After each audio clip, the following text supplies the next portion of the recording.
तस्वीरें आप देख रहे हैं, इस वक्त हंगामा हो गया इंडिया अगेंस्ट करप्शन की प्रेस कॉन्फ्रेंस में।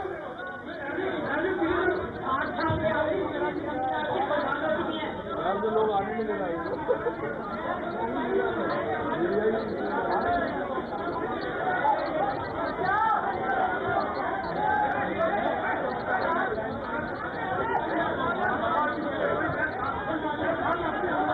नहीं, 1 मिनट पूछने दीजिए।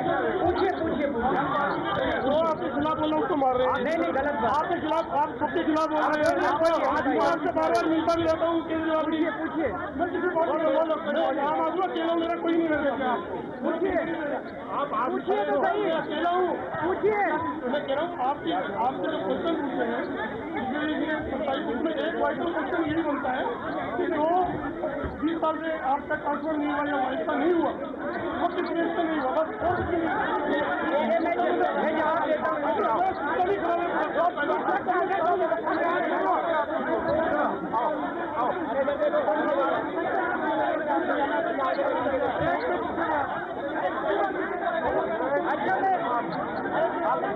मैं जवाब देता हूँ।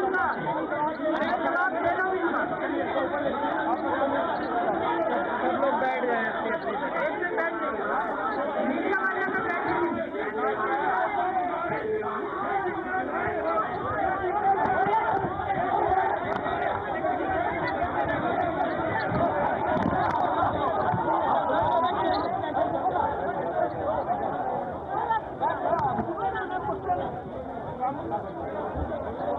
पूछने को लेकर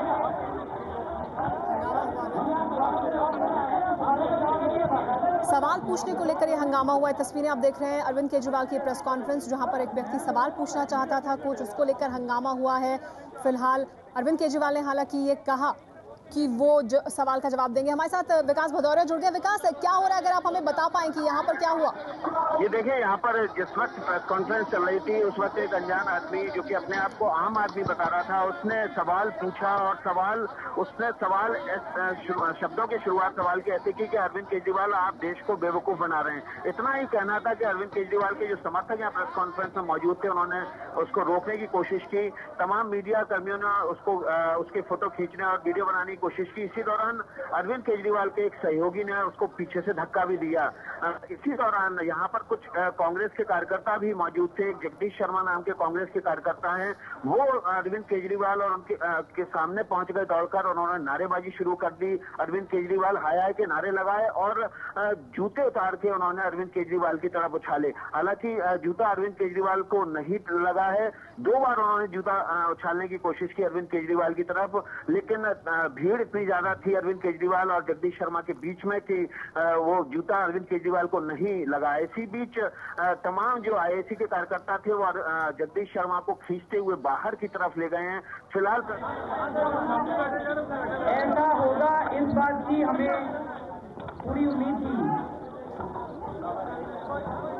ये इस देश की बड़ी बड़ी ताकतें हैं जिनके खिलाफ हम लोग आवाज उठा रहे हैं।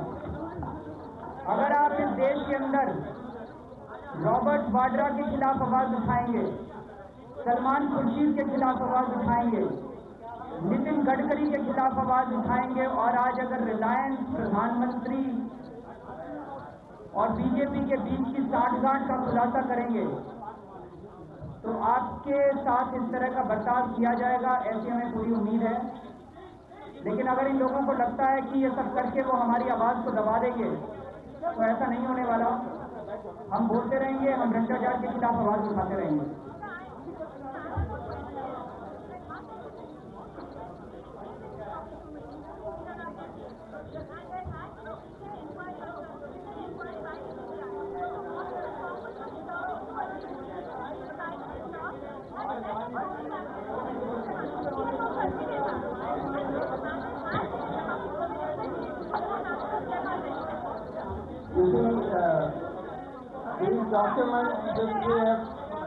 These documents which we have given you along with the press release and the documents which have been put out on the website, these documents are official documents, signed documents of the ministry, of the government, various authorities of the government.